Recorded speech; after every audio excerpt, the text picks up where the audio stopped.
A gente vai estar dando continuidade à unidade 1. E aí a gente falou sobre menstruação, né? Como é que se dá a menstruação, ovulação. A gente falou sobre todo o processo da vida reprodutiva, né? Da mulher. E agora a gente vai estar falando desse processo, dessa mudança, né? Da fase, né, reprodutiva para não reprodutiva. Então nós vamos estar chamando esse período de climatério. O climatério é uma fase biológica da vida da mulher. Então, assim, o climatério ele não é uma doença, né? Ele não pode ser visto como uma doença. É uma fase fisiológica, biológica mesmo, né? Como eu mostrei para vocês ontem, é aquela imagem da diminuição ali dos óvulos, né? Então a gente nasce com a quantidade de óvulos e no decorrer da vida vai ocorrendo ali a diminuição. Então isso é uma fase biológica, né? E não é considerada uma doença. Então o climatério ele corresponde à transição da mulher do ciclo reprodutivo para o não reprodutivo. Então veja bem, se eu perguntar o que é climatério, a nossa resposta vai ser esse processo, né? Onde a mulher está ali, né? Acontecendo essa diminuição dos óvulos, né? Ela está começando a ter alguns sinais, alguns sintomas que a gente vai estar falando mais na frente. E aí, a menopausa, ela é o marco dessa fase. E aí ela corresponde aí à interrupção da menstruação. Então, muitas vezes, a gente vai ter aí... Deixa eu só desligar isso aqui.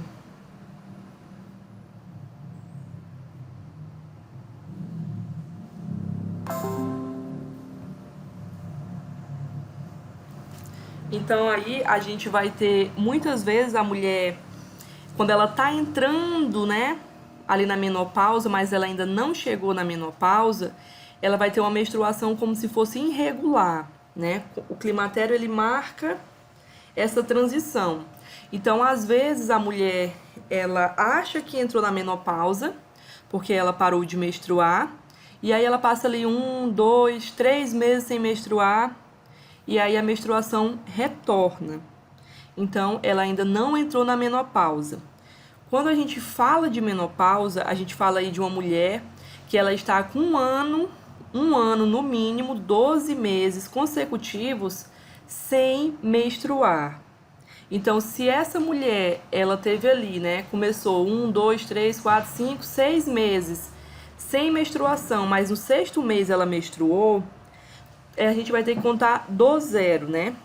Tudo do zero, vai começar tudo de novo.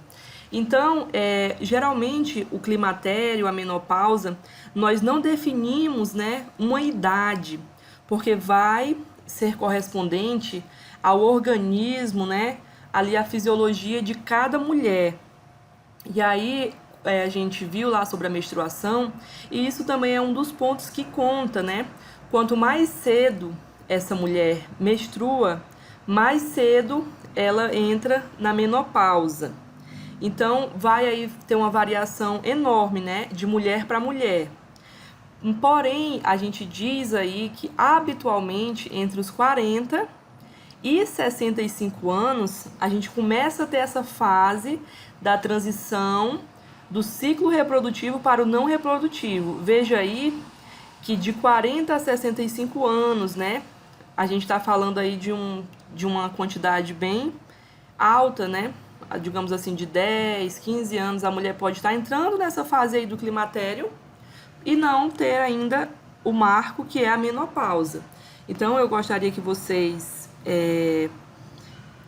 como é que se pode falar? Conseguissem distinguir, né, o que é climatério e o que é menopausa. O climatério pode iniciar aí com os 40 anos e essa mulher só vir ter a menopausa daqui 8 anos, com 48 anos. Como eu falei para vocês, né, alguns dos sinais são essa menstruação irregular. Se a gente for fazer ali exames de laboratório hormonais, né, a gente vai ver que tem a diminuição dos hormônios. Então, esse climatério ele vai trazer isso, né, essas mudanças nesse processo aí do ciclo reprodutivo. Enquanto a menopausa vai ser a ausência, né, ali a que a gente chama de amenorreia, que é a ausência da menstruação no período de 12 meses seguidos. Então, uma coisa é diferente da outra, né? Professora, Oi. é verdade que quando uma pessoa... O pessoal fala, né, que quanto mais cedo menstrua, mais cedo ela pode entrar na menopausa? Sim, isso é verdade. Porque, como a gente viu lá, né? Quando a gente nasce, a gente tem ali por volta de 2 milhões de óvulos, né? Quando a gente chega na puberdade, a gente já tem de 300 a 500 mil óvulos. E ali, cada mês, vai acontecendo ali uma ovulação e é liberado um óvulo. E conforme o decorrer da vida, a gente vai perdendo, né? Diminuindo esses óvulos. E quando chega ali na fase, a gente poderia até dizer aí do climatério, a gente tem uma unidade bem baixa. Então, por exemplo, se eu comecei a menstruar, né? Que vai ser quando esses óvulos vão começar a ser expelidos, né? Com 8 anos, muito certamente, lá nessa faixa etária aí de 35, né? Eu já posso estar iniciando o climatério, o meu climatério, né? Por isso que ele varia de mulher para mulher. E sim, essa é uma afirmação correta. Quanto mais cedo vem a menopausa. Eu menstruei com 9 anos, já tô esperando aí. É uma menopausa precoce também, né? E aí, como eu falei, né, a menopausa pode ocorrer de forma precoce antes dos 40 anos. A chamada falência ovariana precoce. Então a gente poderia dizer, né, que um dos fatores pode ser aí essa menstruação precoce também. E aí tem toda aqui essa fase, né, do nascimento. Aí o climatério vem aqui mais ou menos 40 anos. A menarca, que é a primeira menstruação, mais ou menos com 12 anos, né, que ela é esperada. E aí começa aí o início do período reprodutivo, né, que na nossa primeira menstruação a gente já começa a ter ali, né, os primeiros óvulos sendo expelidos, né, ali sugado pela trompa, todo aquele processo que a gente viu. E a menopausa é mais ou menos 49 anos. Aqui tem tudo mais ou menos, porque como eu falei, né, vai variar de mulher para mulher. Então, mais ou menos com 49 anos, essa mulher tem a menopausa, que marca, veja só, a menopausa, ela marca o final do período reprodutivo. Isso não quer dizer que essa mulher ela não possa engravidar, né? Porque a gente tem visto muito, né? Mulheres mais velhas, mesmo ali depois dos 40 anos, né? Engravidando, né? Aí a gente já entra aí na questão de uma gravidez de risco por conta da idade, né? Algumas comorbidades que a própria idade traz. Mas não é impossível, né? Mas enfim, a menopausa ela vai ser isso, o marco do final do período reprodutivo. E aqui, né, com mais ou menos 65 anos, a gente tem a senectude, que seria, propriamente dizendo, a velhice, né? Chegamos aí na fase da velhice. Então, tudo isso, gente, são processos fisiológicos, né? Então, a nossa missão vai ser passar para essa mulher, porque tem mulheres, né, que elas têm um pouco de dificuldade nessa aceitação da velhice, né? Algumas, né, vão ali, né, para se sentir melhor, né, fazem cirurgia, fazem uso de remédios, enfim, né, porque ela não aceita que ela já está numa fase de velhice e que tem algumas características tanto físicas quanto psicológicas também, né, que vão ser alteradas, né. Então a nossa missão é conversar com essa mulher, né, orientar, tentar traçar um plano para que ela tenha assim, uma qualidade de vida, né, que ela se sinta bem. E aqui, como eu falei, né, sobre a fisiologia, a gente vai ter aí alterações endócrinas decorrentes do declínio da função ovariana, irregularidades menstruais, diminuição da progesterona, estradiol e da inibina, redução das células secretoras, aumento da secreção de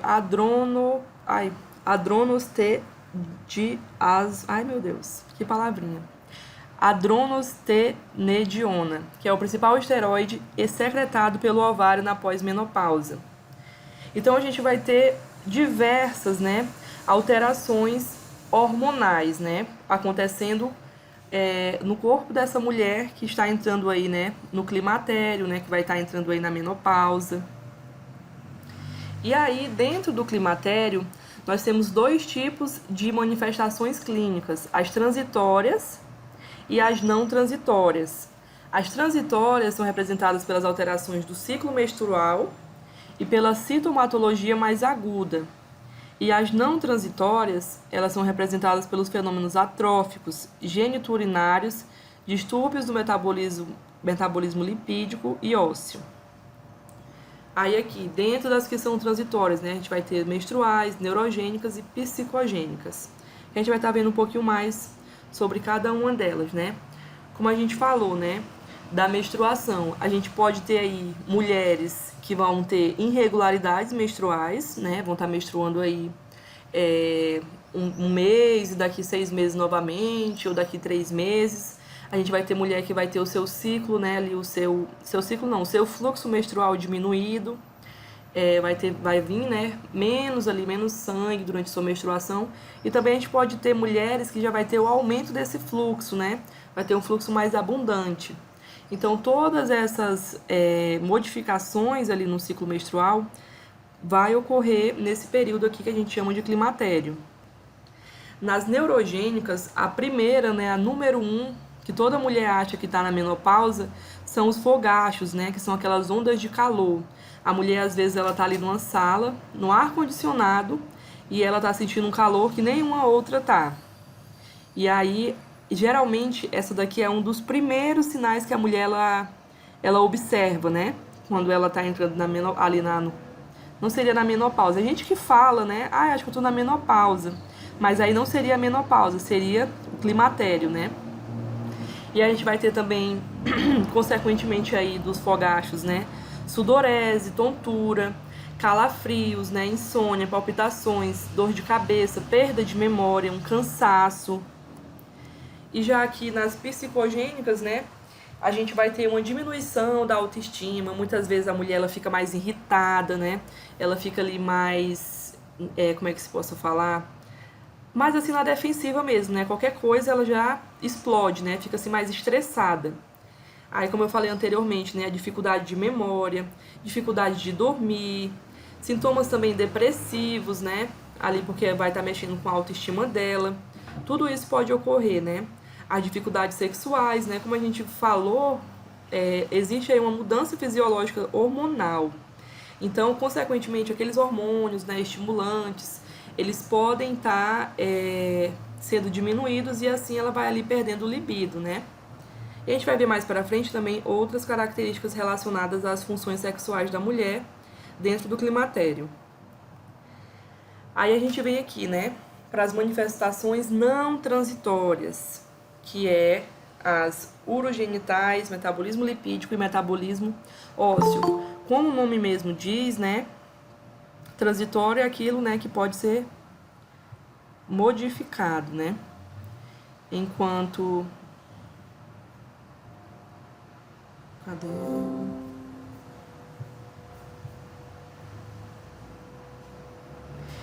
não transitório, né, a gente já não temos aí tantas, a gente pode melhorar, né, como eu falei para vocês, a qualidade de vida dessa mulher, mas não são fatores modificáveis. E aí, dentro aqui, né, das manifestações não transitórias, a gente pode ter o ganho de peso, modificação no padrão de distribuição de gordura, né? A mulher ali tende a ter uma gordura mais localizada no abdômen. E aí a gente entra, né, com as medidas, que é o quê? Orientar essa mulher a ter ali uma dieta mais saudável, a fazer exercícios físicos, né? Para que a gente possa melhorar esse estado clínico dela aí dentro do climatério. E aí, qual seria as modificações, né, não transitórias urogenitais?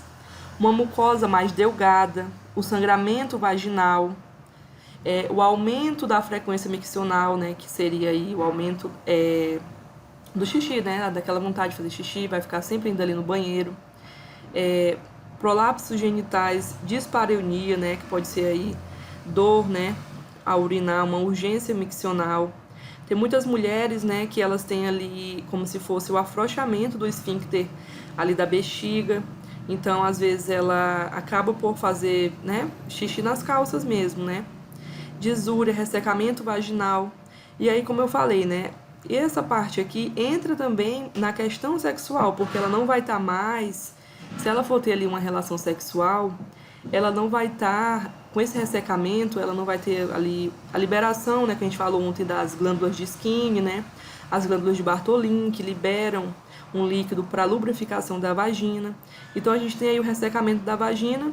Se ela for ter uma relação sexual, ela vai ter possivelmente um sangramento vaginal.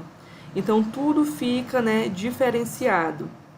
Porém, nós, né, podemos orientar essa mulher aí, se ela quer continuar tendo uma vida ativa, né, o uso de lubrificantes, né, já não naturais, né. E aí entra também, né, o metabolismo lipídico, né, doenças aí cardiovascular, frações TG, LDL, redução do HDL, né, que é o colesterol bom, doenças cerebrovasculares isquêmicas. Então acontece aí uma mudança, né, fisiológica em várias áreas, né. E a gente tem o ósseo, né, que aí caracteriza aí a osteoporose. E aí é como a gente falou, né, a gente está passando aí por um processo do climatério, da menopausa, da sequinitude, que é a velhice. Então, é tudo isso que a gente deve, né, conversar com essa mulher, que são coisas fisiológicas, são coisas que vai acontecer com cada um de nós, né? Uns com mais, como é que se possa falar? Com mais, não é com mais frequência, mas, assim, mais grave, né? Outros vai ser, assim, mais brando. Vai depender aí do estilo de vida que essa pessoa leva, né? Se já leva aí um estilo de vida saudável, se já leva um estilo de vida aí que faz exercícios físicos, né? A gente vai ter menos comprometimentos, né? Do que aqueles ali que são sedentários, obesos, fuma, bebe, enfim. Então, aqui nas alterações ósseas, a gente vai estar falando aí da osteoporose. E como vocês podem ver nessa imagem, a gente tem aqui, né? Vocês vão vendo que vai tendo o encurvamento ali da coluna, né? Então, a mulher, quando ela chega em determinada idade, aqui no climatério, ela fica assim, ó, acontece a diminuição da altura, tá? Então, são características, né, genéticas, o estilo de vida, como eu falei, tabagismo, sedentarismo, comorbidades. As mudanças da massa e arquitetura ósseas costumam ser mais evidentes nas regiões da coluna e do colo do fêmur. Aí aqui para vocês verem, ó, como é que é o osso normal e como é que é um osso, né, com osteoporose. O sintoma mais comum da osteoporose é a lombalgia, né, que é a dor ali na coluna, na região lombar. E os sinais mais representativos é a perda de altura e cifose, que é como se fosse esse encurvamento aqui. Vocês estão vendo aqui, ó, aqui da cervical, que a pessoa fica tipo com a cabeça assim baixa, né? A queda de estrogênio faz diminuir a atividade dos osteoblastos e aumenta a atividade dos osteoclastos. E eles se instalam progressivamente a osteopenia e a osteoporose, que se caracteriza por fragilidade esquelética, baixa massa óssea e qualidade óssea alterada. Aí eu não sei se vocês já tiveram saúde do idoso, mas quando a gente fala da saúde do idoso, a gente fala aí de todo um preparo para que esse idoso ele não venha sofrer quedas. Por quê? Porque aqui a gente está vendo que existe toda essa diminuição, toda essa alteração na massa óssea, né, do idoso. Então, o que seria ali uma quedinha, que muitas vezes, né, nós que somos jovens, não alteraria, não, como é que se possa dizer, fraturaria, né, ali um osso. No idoso, qualquer quedinha, a gente vê que eles quebram, né, ali o osso do braço, da perna, da bacia. São muito comuns, né, esses acidentes em idosos, mas exatamente porque a gente tem aí essa alteração óssea. E aí a mulher, ela é o carro-chefe aí da osteoporose, ela é a que mais é acometida, né? Então, como eu falei pra vocês, né? Quais são os fatores de risco para osteoporose? Ser mulher, né? Fratura anterior causada por pequeno trauma, baixa massa óssea.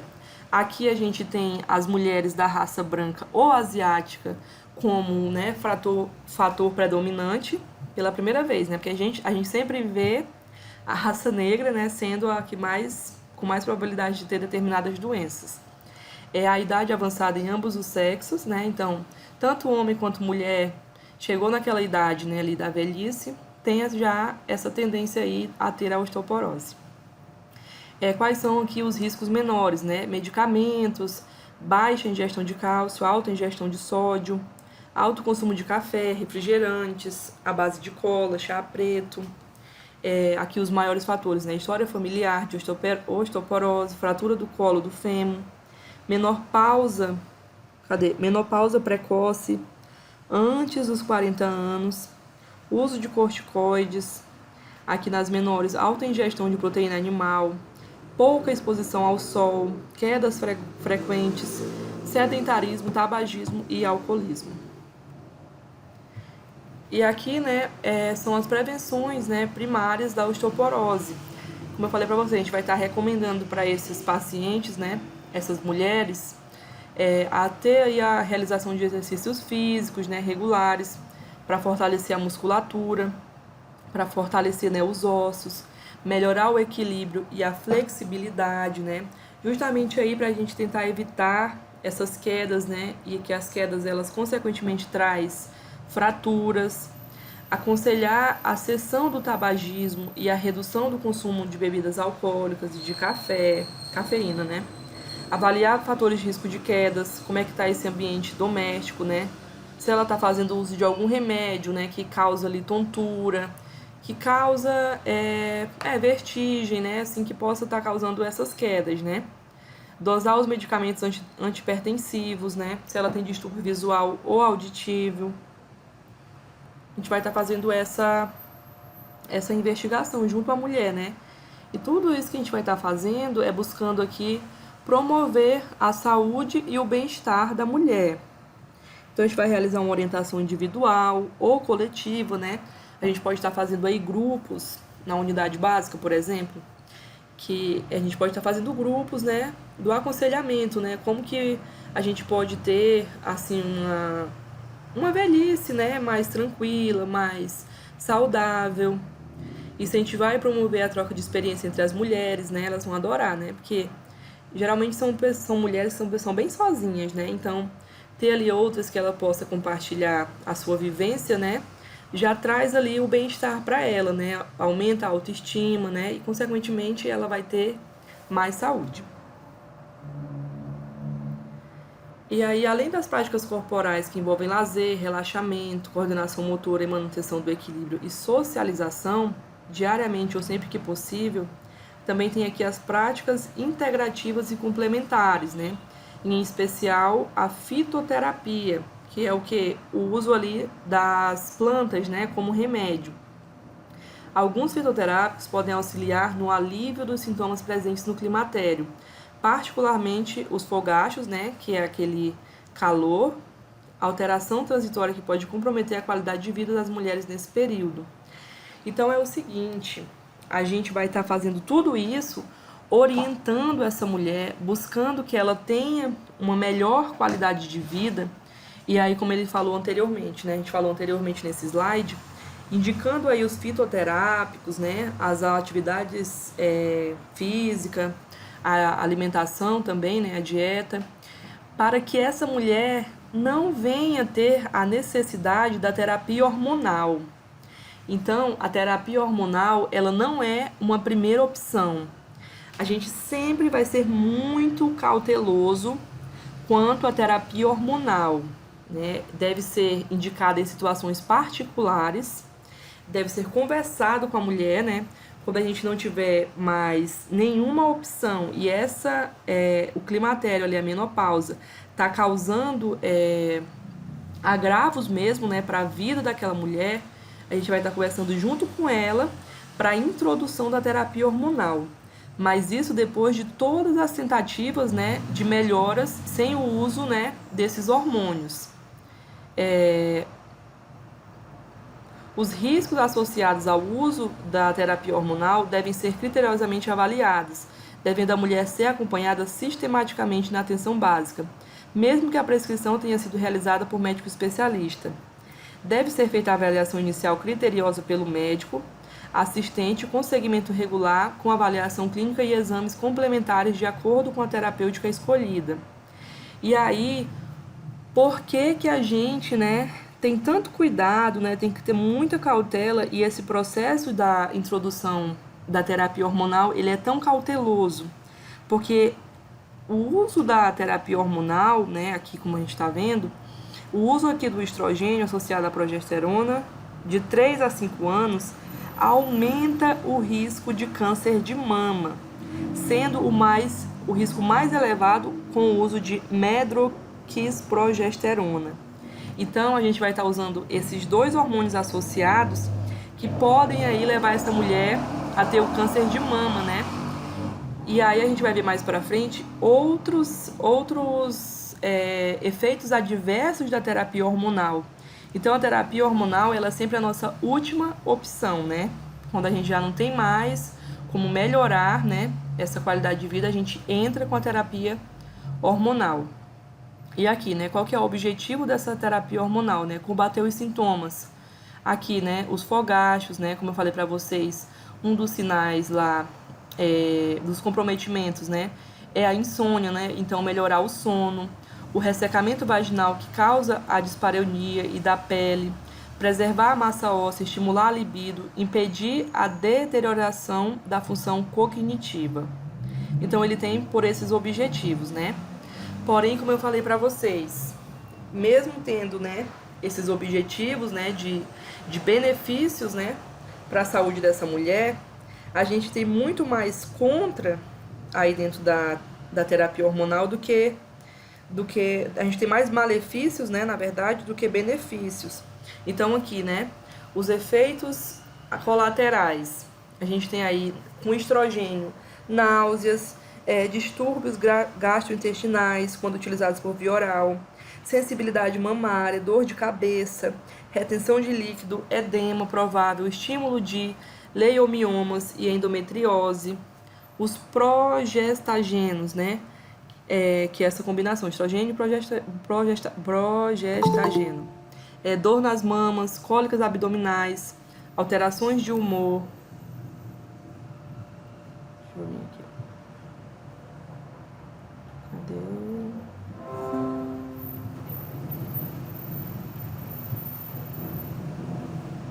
Alterações de humor, fadiga, depressão, irritabilidade, alterações na pele, ganho de peso, ansiedade e dores generalizadas. Então, como a gente viu no início, alguns dos sintomas, tanto transitórios quanto não transitórios, é tudo isso, Então, imagina uma mulher que está aí no climatério, está aí na menopausa, vai fazer o uso desses remédios, dessa terapia hormonal para melhoria, e ela se depara aí, com esse tanto de efeitos colaterais. É claro que isso varia de mulher para mulher, Tem mulheres que tomam, fazem a terapia hormonal e se sentem bem, se sentem melhor. Porém, como eu falei para vocês, nós não vamos estar fazendo essa indicação. A gente sempre vai estar fazendo orientações, tentando ao máximo, melhorar a qualidade de vida sem a necessidade, da terapia hormonal. E aí, quais são as contraindicações relativas à terapia hormonal? Hipertensão arterial não controlada, diabetes mellitus não controlada, endometriose, miomatose uterina. Aí, continua aqui, Mulheres com câncer de mama, câncer de endométrio, doença hepática grave, sangramento genital não esclarecido, histórico, aqui de tromboembolismo agudo e recorrente e porfíria. E aí essas são as nossas referências, com relação ao climatério. Aí eu coloquei aqui, algumas perguntinhas, a gente pode estar respondendo juntos. O período do climatério caracteriza-se aí pela propensão ao surgimento ou agravamento das distópias em decorrência de insuficiência estrogênica relativa, diminuição da elasticidade ou hipotrofia do músculo ligamentar, é a opção A. A opção B, pela transição entre o período reprodutivo e o não reprodutivo, reconhecida depois de passados 3 meses do último ciclo menstrual, sendo a menopausa o mais importante indicador desse processo patológico. Aqui tá errado porque não tem... Tá incompleta essa questão. Aqui era o trabalhinho, né? Tá errado aqui porque era para ter mais opções. E não tem. Porque nenhuma dessas aqui tá certa, né? E é isso. Depois eu vou estar passando para vocês direitinho esse exercício aqui sobre esse slide. Agora a gente vai estar falando sobre... A gente viu, né, toda a questão aí da anatomia, da fisiologia, do sistema reprodutor feminino. A gente viu como que esse processo ele também se encerra, né, ali com a menopausa. E agora a gente vai estar falando sobre algumas patologias ginecológicas, né, e exames ginecológicos. A gente vai estar falando sobre tumores femininos, né, os cânceres de mama, de útero, de ovário. Vai estar vendo mais pra frente também, né, a questão do HPV. Eu vou só pegar um pouquinho de água, gente. Espera aí só.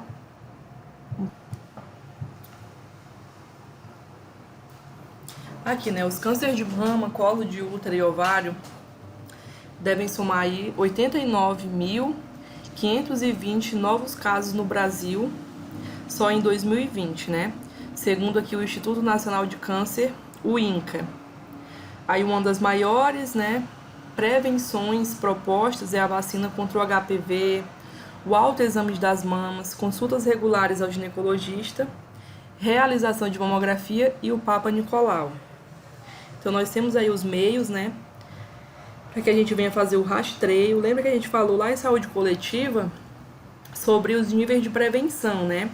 Então a gente tem aí esse rastreio desses cânceres, né, como um nível de prevenção secundária, né, que busca ali um diagnóstico precoce para que a gente possa tratar precocemente, sem que traga, né, tantos danos aí e até mesmo o óbito, né, dessas mulheres.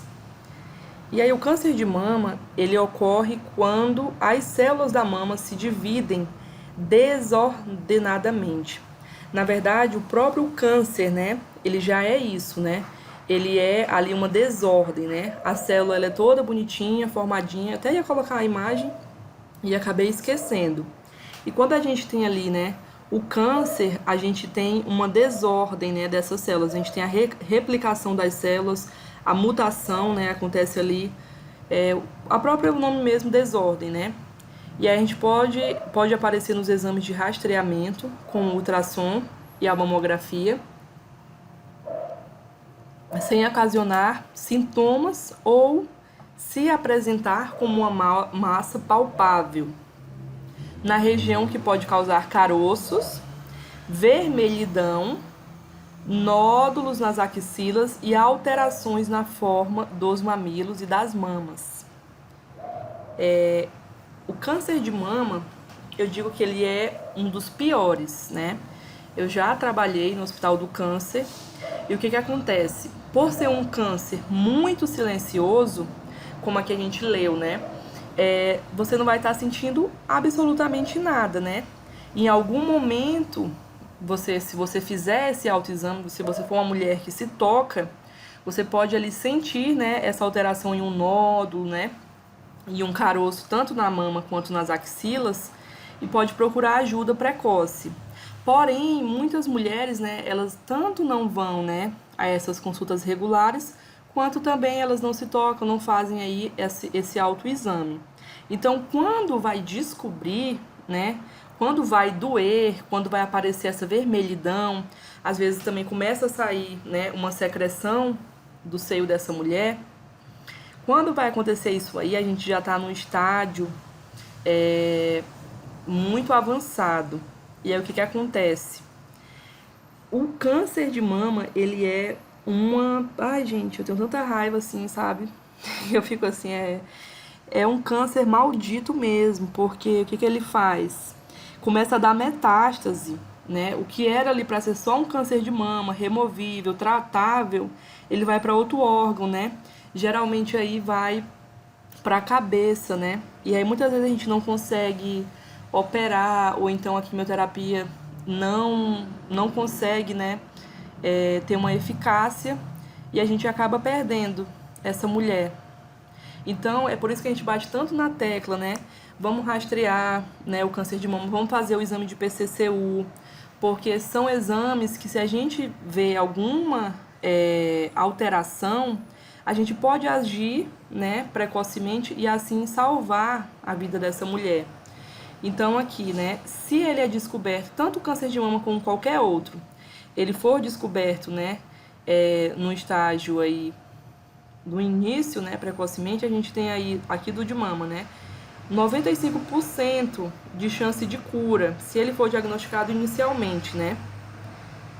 É o tipo de tumor mais diagnosticado em mulheres. Ele é o cara, né, o número 1. E depois ele fica apenas atrás do câncer de pele.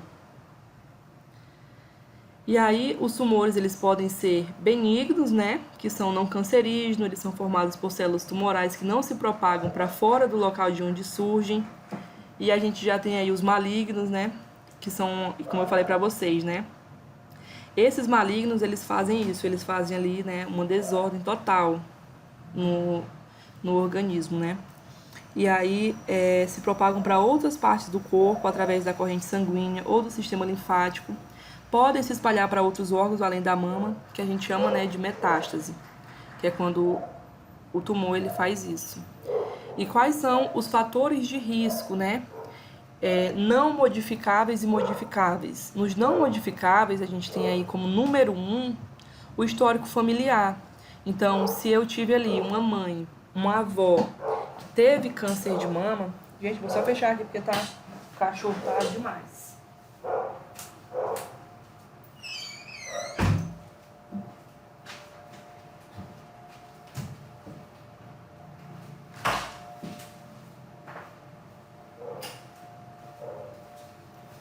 Melhor aqui. Sim. Se eu tive aí uma mãe, uma avó, né, uma irmã que ela teve o câncer de mama, a gente tem que fazer, né, o rastreio, né, o rastreio dessa mulher.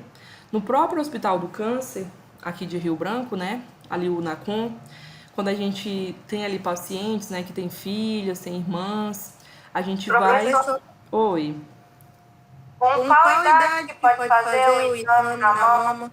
A gente vai ver já já.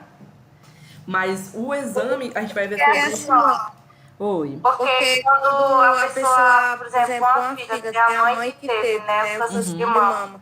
Mas pela idade dela, ele não deixa fazer, né, o exame. É porque era isso que eu ia falar. Lá, quando a gente tem, né, pacientes que estão sendo tratadas, né, tá fazendo ali o tratamento pelo Hospital do Câncer, o NACOM. A gente tem a geneticista. Agora eu esqueci o nome dela. Antigamente só tinha ela, eu não sei se já tem outra aqui em Rio Branco. Mas pelo próprio NACOM, a gente fazia, né, essas filhas, né, essas irmãs, elas iam lá, faziam ali, né, o prontuário, e por lá mesmo, essa doutora, né, geneticista, fazia ali uma investigação para saber qual que era ali, né, a probabilidade dessa mulher desenvolver o câncer de mama. Eu não sei se ainda, né, tem essa geneticista, né, se ela ainda trabalha junto ali à equipe da UNACOM, mas era oferecido esse exame genético, né, para essas pessoas, né, da família ali da paciente. Então, se por exemplo, né, a minha mãe, ela teve câncer de mama, mas, por exemplo, ela não foi tratada, né, no Hospital do Câncer, aí eu teria que pagar um exame aí genético, né, para ver ali minhas células, para ver quais são as probabilidades de eu também desenvolver um câncer de mama. Só que são exames, assim, absurdamente caros, né? E aí ele já não entra, vamos dizer assim, né, nesse sistema público para a gente poder, né, fazer esse rastreamento, a menos que esteja, né, em tratamento lá pelo NACOM. E já para nós mulheres, né, que não estamos, né, com câncer, mas a gente tem ali um nódulo, um caroço, a gente percebeu que está saindo um líquido, né, da nossa mama, a gente pode estar indo, né, até o posto, a gente vai estar fazendo o exame clínico das mamas, a gente vai ver mais para frente, vai fazer ali uma inspeção, palpação, vai ver se tem alguma alteração, né, ali na auréola, em toda a parte, né, ali do seio. Se houver uma alteração, a gente vai encaminhar essa mulher para fazer uma ultrassom das mamas. Aí na ultrassom também deu alteração. Aí sim a gente vai fazer a mamografia, porque geralmente, né, a gente vai ver mais para frente que é com a idade muito mais avançada, se eu não estou enganada, é 65 anos que pode fazer uma mamografia. Porém, se eu estou com essa mulher que a gente está aí com a suspeita, a gente tem que agir de uma forma precoce. Então, essa mulher, se for, né, detectada alterações, a gente vai sim fazer a mamografia. Aí, no caso da sua filha, né, que é muito nova, é só mesmo um exame genético e ficar fazendo, né, o exame clínico. Aí, se houver alterações, vai passar para essas outras etapas. Então, como eu falava, né, os não modificáveis é aí o familiar, histórico familiar, é a menopausa tardia, como a gente viu lá que tem mulher que vai aí ter a menopausa com 65 anos, né, é bem assim, tarde. Ausência de gestação, a mulher nunca teve filho, é uma mulher que está correndo risco de ter, né, câncer de mama. Aí a gente fala assim, mas por quê? Quando a gente falar aqui sobre prevenção, a gente vai ver que a mulher que ela amamenta exclusivamente, ela não só está beneficiando o seu filho, né, mas também a si mesma. Aí as mulheres aqui que teve a primeira gravidez depois dos 30, o próprio envelhecimento e as modificáveis, né? O que essa mulher poderia fazer aí para evitar que ela tenha, né, um câncer de mama? Parar de fumar, de consumir álcool, né, o excesso de peso, o sedentarismo. Aí aqui, 10% dos pacientes possuem fatores genéticos responsáveis pelo desenvolvimento do câncer. O câncer da mama com transmissão hereditária relacionadas a mutações genéticas, como as que acometem os genes BRCA1 e BRCA2. Então, é esse examezinho aqui, né, que eu acho que a geneticista, ela faz, né, ali nas parentes ali da paciente, né, para detectar aí se essa pessoa pode ser acometida, né. Saber o histórico familiar é importante para a melhor conduta de intervenção. Aí, como eu falei, né, na prevenção a gente vai ter aí atividade física, né, porque um dos sinais lá, dos fatores, né, modificáveis, né, é o sedentarismo, né, é a obesidade. E aí, como eu falei também sobre o aleitamento materno exclusivo, ele tanto beneficia a mãe quanto o seu bebê.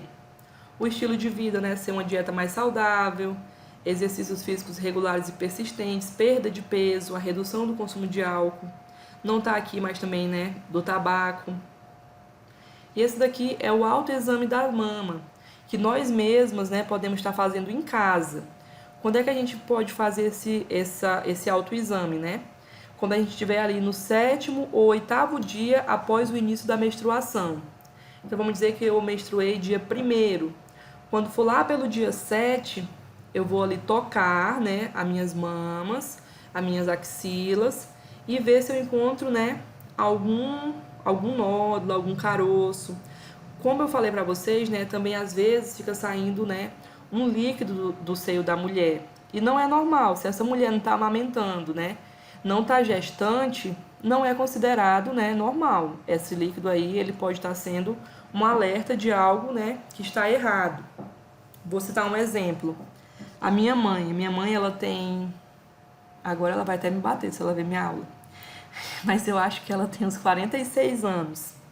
E aí a minha mãe estava com uma sensibilidade muito aumentada, assim, sabe? Quando a gente está perto de menstruar, nós mulheres, a gente geralmente sente, né? Assim, que as mamas vão ficando assim, mais doída, né? Vai ficando mais sensível. Então aconteceu com a minha mãe isso, de ter ali o aumento, né? Da sensibilidade mamária. Então ela já tinha menstruado, já tinha passado um tempão e continuava doendo, né? As mamas. E quando ela foi, né, fazer ali a palpação, ela mesma, ela sentiu, né, um nódulo. E aí começou a sair um líquido assim transparente, né, da mama dela. Então ela foi até o Hospital do Amor. Hoje a gente tem o Hospital do Amor como uma referência de rastreamento. Aquele hospital ali, ele é especificamente para o rastreio dos cânceres, né, tanto de mama quanto de útero. Então minha mãe foi até lá a unidade, né, e aí fizeram a mamografia e realmente, né, tinha uma alteração. E ela pegou e foi... Não, peraí. Ela foi, fez a mamografia, só que, graças a Deus, não era nada maligno. Era benigno, né, esse nódulo que ela estava. Mas a gente tem, sim, né, que observar, né?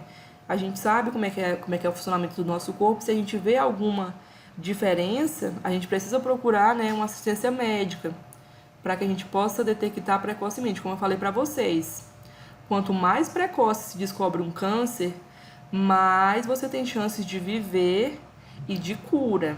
Quanto mais tardio, mais irreversível ele se torna. Então tá aqui, né, como vocês podem ver aqui como é que faz o autoexame. Ele deve ser feito todo mês, a partir dos 25 anos de idade.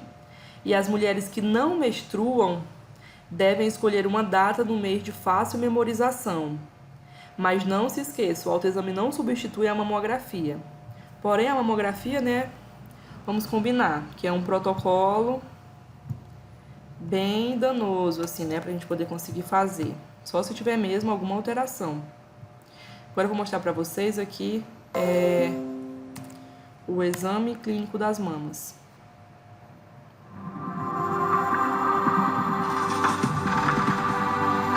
Tudo que a gente deve observar, né, quando for fazer esse exame.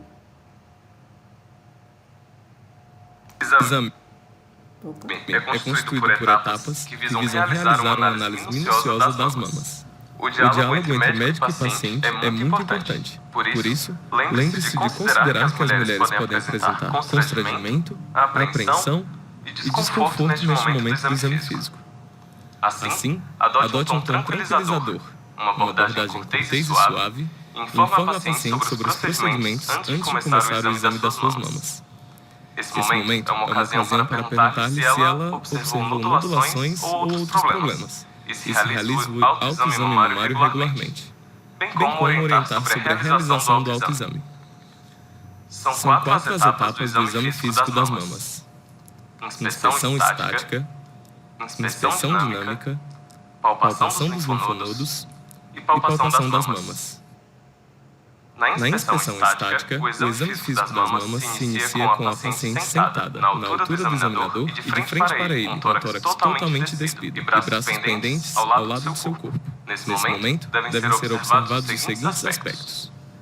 Na pele, observamos a cor, verificando se há eritema ou hiperpigmentações. Observamos ainda a textura, verificando a presença de espessamento cutâneo e proeminências incomuns dos poros, que podem acompanhar obstruções linfáticas, ou ainda alterações como a em aspecto casca de laranja, causada pelo aumento de folículos pilosos, e que é sugestível de neoplasia mamária. Analisamos ainda o padrão vascular, observando se há presença de circulação colateral e também a presença de edema, ulcerações ou outras lesões.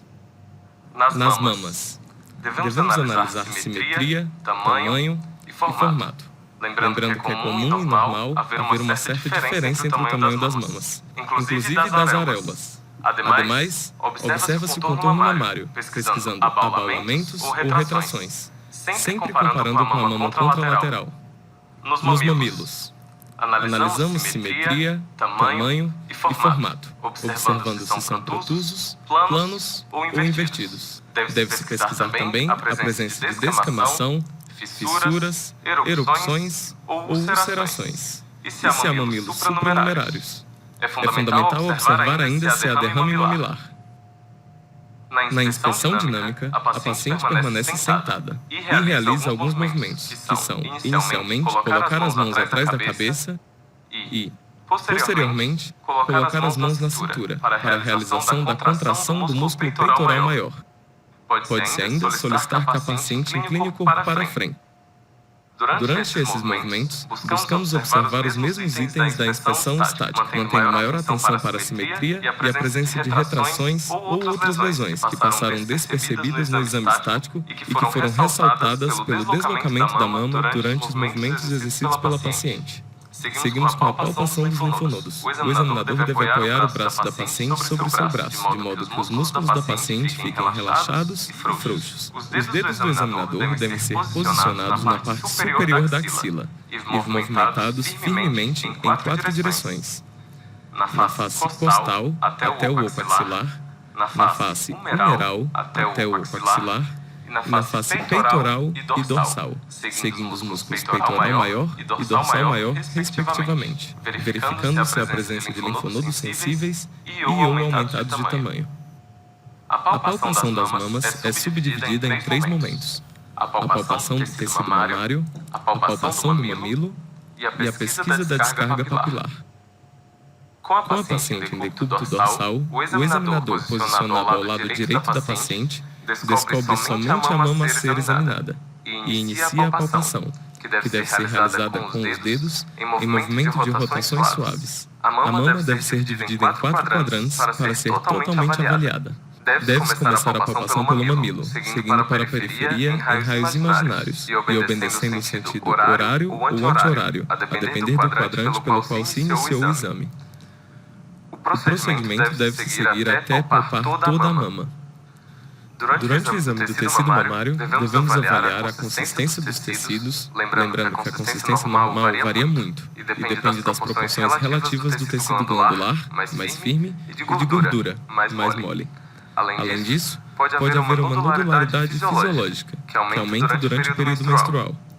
Avalie também se há hipersensibilidade, comum no período pré-menstrual.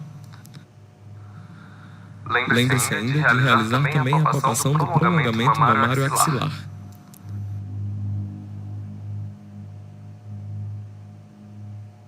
Além da presença de nódulo, que deve ser descrita detalhadamente.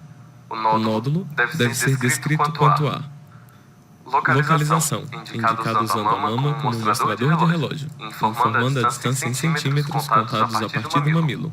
Quanto ao tamanho, que deve ser indicado em centímetros nas 3 dimensões, ou usando polpas digitais como referência. Quanto ao formato, indicando se é oval, redondo, lobulado ou indiferenciado. Quanto à consistência, informando se é lisa, irregular, amolecida ou endurecida. Quanto ao delimitamento, se é bem delimitado ou não. Quanto à sensibilidade, se é dolorosa ou não a palpação. E quanto à mobilidade, registrando se a movimentação é livre ou se está fixo em planos profundos. Lembre-se de diferenciar se é um nódulo solitário ou múltiplo e informar o aspecto da pele sobre o nódulo e se há linfonodomegalia associada. Em seguida, realize a palpação do mamilo, observando se este está retraído ou deslocado. Terminada a palpação da mama e do mamilo, prossegue-se com a pesquisa de descarga papilar, que deve ser realizada utilizando o dedo polegar e o indicador, aplicando pressão suave e realizando o pinçamento do mamilo. Esse movimento deve ser realizado em pelo menos 2 direções.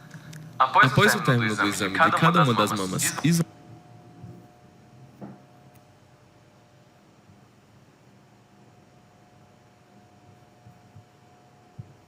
Então, gente, sobre esse exame, né?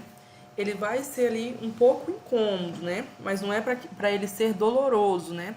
Então, se ele estiver ali sendo doloroso, a gente pode ter aí, como ele falou, né? Uma hipersensibilidade. A gente vai ver se a mulher está menstruada, se ela, né? Pode ser por isso, né? Que está tendo essa hipersensibilidade. Caso não seja, né? Não é comum, né?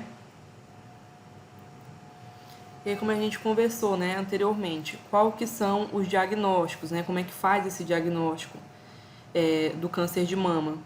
Primeiro a gente vai ter aí o exame físico, né? Que é feito através aí do exame da mama, né? E aí, caso haja alguma alteração, a gente vai estar fazendo aí a ultrassonografia. E aí, se tiver ainda, né, alguma alteração na ultrassonografia, a gente pode estar pedindo, né, a gente que eu digo, né, o médico, né, que isso daqui a gente vai fazer, a nossa função aqui seria, né, o exame físico. Aí essa parte aqui já é para o médico, né. E aí, se ver que é necessário, vai pedir a realização da mamografia, né, que é o raio-x das mamas. É o mais indicado para detectar precocemente a presença de nódulos por ser capaz de mostrar lesões muito pequenas. Então, muitas vezes aqui na ultrassom, né, pode não ser possível, né, ver essas lesões muito pequenas. Então, se o médico ele vai ali, né, e ver que pode ter alguma alteração e ele não conseguiu visualizar através da ultrassom, ele vai pedir a mamografia. E aí, quando o médico ver, né, essas lesões e ele tiver ali uma desconfiança, né, que pode ser um câncer, pode ser ali tumores malignos, a gente vai estar pedindo aí a biópsia, né? A biópsia ela vai ser a retirada de um pedaço, né, desse nódulo que vai ser mandado aí para laboratório, né? Vai fazer ali uma pesquisa histológica, né, ali do tecido, se é, né, benigno ou maligno. A ressonância magnética ela é utilizada principalmente para identificar o tamanho do câncer e a existência de outros locais que podem, né, ser afetados em casos de imagem duvidosa. Então vai ser feito esse rastreio, como eu falei para vocês, né? O câncer de mama é um dos que tem aí as metástases, né? Que é quando ele se desloca para outros órgãos. A mamografia é considerada um dos exames mais importantes para o rastreio do câncer ainda não palpável. Toda mulher, tá aqui que eu falei para vocês, né? Que aqui pelo INCA, né, tá dizendo que toda mulher entre 50 a 69 anos de idade deve fazer uma mamografia anual, ou no máximo a cada 2 anos. Nos casos, né, de histórico familiar, se eu tiver ali uma mãe, uma avó, uma tia, né, que teve câncer de mama, então eu tenho direito a fazer esse exame anual quando eu tiver aí com 35 anos de idade. Mas como eu falei para vocês, né, eu tenho 25 anos de idade. Se hoje eu, né, tiver um nódulo, tiver ali como é que se possa falar? Uma desconfiança, né, e eu for ali no médico, ele ver que tem um nódulo, fizer uma ultrassom, não tiver como é que se possa falar? Não concretizar, não fechar ali um diagnóstico, eu tenho sim direito a fazer a mamografia. Então vai, né, do quadro clínico de cada paciente. Aí entrou aqui em 2008, né, uma lei 11.664, que toda mulher tem direito à mamografia a partir dos 40 anos de idade. Que essa daqui é a regra básica que a gente já sabe, né? E aí como é que é feito o tratamento do câncer de mama? Ele vai ser determinado conforme o estadiamento do câncer, né? O estadiamento é onde é que está esse câncer, né? Onde é que está a localização dele, se ele está se espalhando, tudo isso aí vai ser analisado, né? Então a gente pode ter aí a quimioterapia, radioterapia, hormonioterapia, cirurgia parcial, total ou radical. Como a gente vê muito, né? Mulheres fazendo aí a mastectomia, que é essa retirada, né, do seio, terapia alvo dirigida. Aí vamos falar agora sobre o câncer do colo do útero. Atinge os órgãos reprodutores femininos do colo uterino ou cérvix, localizados na parte inferior do útero, próximo ao canal vaginal. É o terceiro tumor maligno mais frequente na população feminina, ficando atrás aí, né, do câncer de mama e do colo retal, sem contar com câncer de pele, né? É a quarta causa de morte de mulheres por câncer no Brasil. Segundo o INCA, para 2020 são esperados 16.590 novos casos. E em 2017, 6.385 mulheres morreram por causa dessa doença. E aí, como que se dá, né, o câncer do colo do útero. 90% dos casos é pela infecção do HPV. Então, por isso que é de suma importância que nós, né, que somos mães de menina, a gente se atente a essa vacinação, né, que está sendo disponível, né, para gente, para nossas filhas, né, porque já que nós já estamos, né, mais velhas, já temos relações sexuais, enfim, não podemos tomar, mas a gente pode prevenir, né, as nossas filhas. Estão relacionados, né, à infecção pelo papilomovírus humano, HPV. O vírus é transmitido pelo contato direto de pele com pele durante o sexo vaginal, oral ou anal. E aí, quais são os fatores de risco? Primeiro aqui, né, atividade sexual precoce. Então, né, a gente vê hoje, né, muitas adolescentes, né, iniciando aí a vida sexual ativa muito, né, cedo, né, são adolescentes. E aí, às vezes, não tem ali uma orientação, né, quanto ao uso de protetor, né, de camisinha. E aí acaba ocorrendo, né, de ser acometida aí por esse vírus, né. Prática sexual com vários parceiros, sexo sem preservativo, camisinha, histórico de doenças sexualmente transmissíveis. Esses aqui são os fatores de risco, né? Então tá totalmente assim interligado, né, com a nossa proteção nas relações sexuais. E aí quais são os sintomas? Os sintomas do câncer do colo do útero, eles são assim muito parecidos com o da DIP, né? A DIP é a doença inflamatória pélvica.